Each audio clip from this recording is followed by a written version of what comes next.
Yeah, I need $1. I'm a poverty scholar. That houseless mama, that houseless daughter.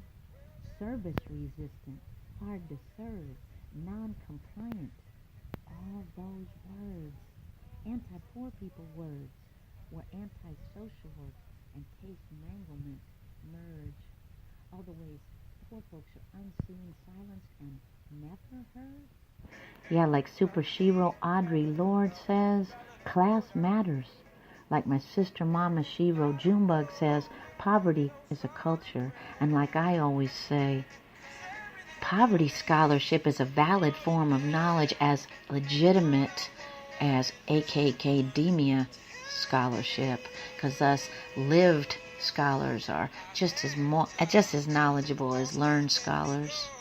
Today's podcast from a poverty scholar is dedicated to all my fellow poverty scholars and allied revolutionaries out there trying to organize us poor people, help us poor people, house us poor folks. Because from Starbux to the nonprofit industrial complex and even revolutionary movements, class matters. And understanding, overstanding, and understanding poverty scholarship is the key. When me and my son were struggling with houselessness, quietly sitting in a corner of Starbucks, and my stroller was old, and my clothes were torn, and my hair was a mess, and I definitely looked, as they call us, homeless. The new manager asked us to leave, even though it was raining outside. And too close to trauma and loaded up with poverty shame, Tiny just went without saying anything. Fast forward to 2 weeks ago when me and my son were in gentrification city Northwest, a.k.a. the stolen indigenous territory the colonizers call Seattle. Starbux asks a neurodivergent man who wasn't hurting anyone to leave because he was mumbling too loud to himself, and it, quote, scared the customers. Even though the hipsters were blabbing about their party last night and their new app idea much louder than him.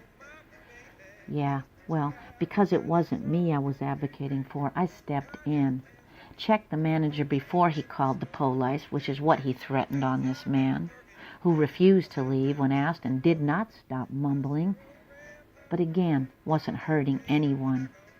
Long story short, this manager was checked and checked again. But this happens everywhere. In workplaces, in nonprofit industrial complex spaces where the anti-social workers, as we call it, who have, as my mama used to say, never missed a meal, disrespect and silence the people who are there working to serve, a.k.a. us people who fund their salary. Us folks, the underserved, the hard to serve, and the non-compliant consumers and clients.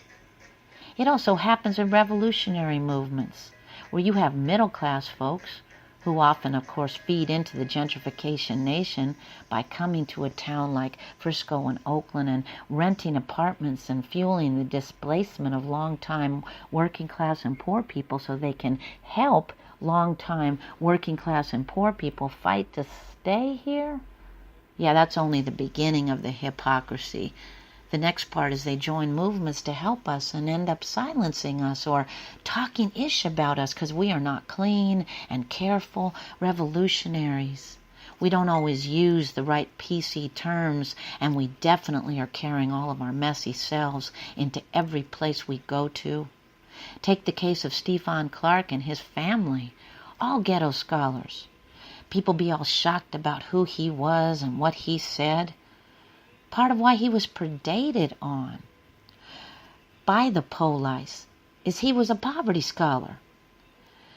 Anybody who knows the poor people suburb, the post-gentrification nation of Sacramento, Vallejo, and so many others of these hoods know that that's where most of us poor people end up when we get gentrified out of our hoods.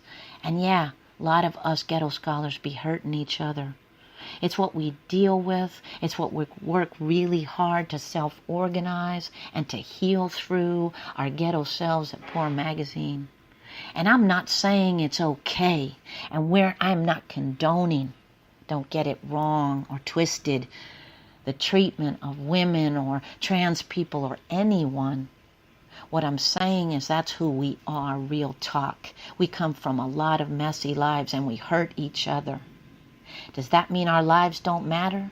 That our struggles are too hard to hold and too confusing to organize and therefore not important?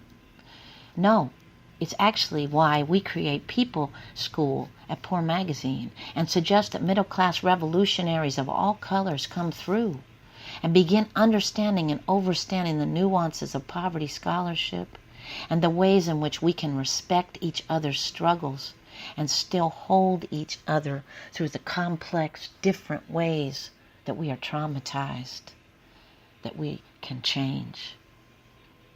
Today's podcast from a poverty scholar suggests that you recognize that those of us you're trying to help, serve, protect, and stand with oftentimes come with a whole lot of poverty scholarship. So shout out, our next People School is in Black August, the last weekend. For more information, you can email poormag@gmail.com. As well, we have a People's textbook coming out in Black History Minute of 2019 called Poverty Scholarship, Poor People-Led Theory, Art, Words, and Tears Across Mother Earth. And in the meantime, as you try your best to move in these movements, don't give up, fellow poverty scholars, because maybe we aren't respected, but our lives and our voices and our struggles matter as much as anyone else. So that's today's podcast from a poverty scholar. For everyone who's staying woke, thank you. For everyone who needs to wake up, please wake up. And for all the rest of you, love and healing, respect for Mother Earth on this Mama Earth Day, for without whom there would be no us. Ashe ho omateo.